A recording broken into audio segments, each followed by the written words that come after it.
Muy buenas noches compañeros, mi nombre es Alexandra López. Voy a continuar con el capítulo 2 de la historia de los derechos humanos del equipo número 1. Para centrarnos un poquito nuevamente como en el tema, la compañera Miriam nos hablaba de unas teorías creadas por Locke, Rousseau, por Kant y por otros teóricos, donde nos enunciaban algunas teorías que inspiraron los sucesivos movimientos del cambio social y político, especialmente en Europa en los siglos XVII y XVIII. Se dan en el marco de las revoluciones inglesas y francesas y con la independencia de algunas colonias americanas. Entonces vamos a iniciar con la experiencia histórica de la enunciación de los derechos humanos. Iniciando entonces con la experiencia histórica de la enunciación de los derechos, se da a partir de tres modelos: el modelo inglés, el modelo americano y el modelo francés. En el modelo inglés surge en el siglo XVII y surge con la protección de los derechos humanos. Allí la vida es libertad y la historia es garantía.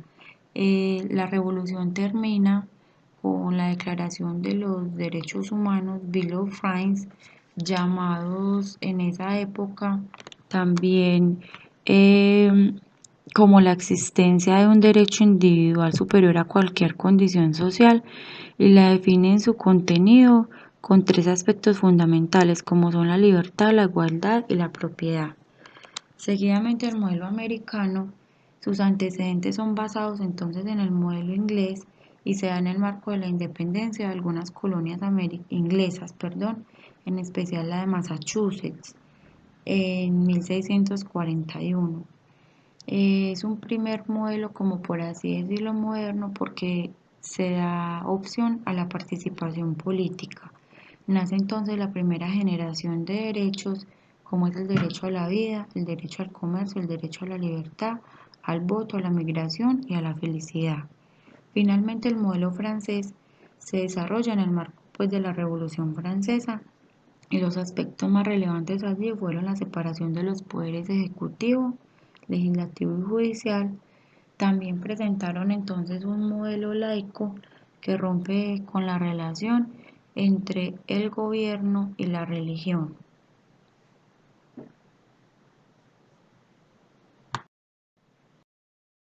Entonces, en la Declaración de los Derechos Humanos y el Ciudadano en 1789 fueron precedidos como por varios hechos importantes. El primero, que fue aprobado el 26 de agosto de 1789 por la Asamblea, antes de dictaminarse la Constitución política francesa, lo que fue un punto a favor, porque si no hubiese sido así, le hubiera restado pues como originalidad a los derechos humanos, y de cierta manera hubiese sido como manipulada. También se basó en los derechos naturales de Locke, que nos habla que son universales, inviolables e inmutables, y en el contrato social y la voluntad general de Rousseau, que nos propone que el contrato social opera como un instrumento de transformación del hombre y de la sociedad, pero sin embargo debe estar ligado a la voluntad general por medio de las leyes del Estado.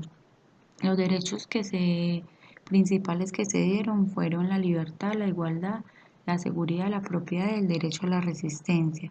Y finalmente, Francia, como representaba la vitalidad de un pueblo que se rebelaba para gozar de su autonomía, tenía pues como todo a favor para poder lograr la Declaración de los Derechos del Hombre, y el mundo entero, o pues los que tenían relación con franceses, estaban como a la expectativa, entre ellos Antonio Nariño. Seguidamente, entonces, como todas estas declaraciones tenían muchos ojos a la vista, hubo una persecución posterior. Me disculpan la pronunciación, pero las personas que tuvieron como ese tipo de persecución fue Tocqueville, lo llamó el tiempo del entusiasmo juvenil, porque representaba la arrogancia y las pasiones que tenía la asamblea con el ánimo de dominar y corromper a los demás. Bourdieu, también en su libro de reflexiones sobre la Revolución Francesa en 1790, dio su opinión sobre la Asamblea como un órgano falso con intereses propios, y Jelinek, a finales del siglo XIX, sostuvo que fue totalmente la copia de la Declaración de las Colonias Americanas. Eh, entonces, allí se dan ciertas diferencias y similitudes que logran pues como consolidar las declaraciones. Entre las diferencias, Bobbio nos plantea que son originales por dos razones. La declaración francesa no menciona la felicidad como lo hace la americana y es individualista, mientras que la declaración americana recoge también los textos de Grocio y Luc, que eran de la Europa continental, y se matizan los derechos del hombre como una utilidad común, más como en la sociedad, enmarcados en la sociedad. Algunas similitudes, por ejemplo, según Mirabeau y Sieyes, creen que ambas son patrimonio común de cualquier persona letrada y que existe unanimidad en que los derechos naturales sean inalienables y sagrados para el hombre. Finalmente, entonces, se resuelve en el artículo 2 que los derechos naturales son libertad, propiedad, seguridad y derecho a la resistencia. Finalmente, en los derechos naturales se analizan sus fundamentos y concepciones. Con respecto al primero, los hombres nacen es una concepción individualista donde el individuo es aislado y el que forma parte del estado de la naturaleza y goza de su situación de libertad e igualdad, y el individuo es el que pacta con otro individuo a través de la fórmula del contrato social que finalmente hablan de la realidad de los burgueses y de los derechos de la burguesía, pues eran quienes finalmente tenían cierta forma de poder para hacer cumplir las leyes, y por cualquier parte donde se mire, el hombre siempre iría a estar esclavizado. El segundo, los hombres nacen y permanecen libres e iguales. Se define la libertad como el poder actuar siempre que no se perjudique a los demás. En otras palabras, en hacer lo que las leyes permitan. El Estado encausa el ejercicio de la libertad y la limita. Hay distintas libertades: la libertad personal, la libertad religiosa, la libertad de pensamiento y de expresión. Y finalmente se plantea que es un derecho igual para individuos desiguales porque todos nacen, pero no nacen iguales. De allí dependen específicamente las clases sociales. El siguiente es el derecho natural a la propiedad. Luke plantea que la propiedad deriva del trabajo individual, el esfuerzo personal por adquirir bienes, y la propiedad se da como un derecho natural. Eh, es decir, que un hombre libre e igual será aquel que sea propietario. Entonces así se da pie a los inicios del régimen económico como el capitalismo, porque motivan es a que el hombre que pueda ejercer la ley tiene que ser propietario. Y por último, el derecho a la resistencia y a la opresión.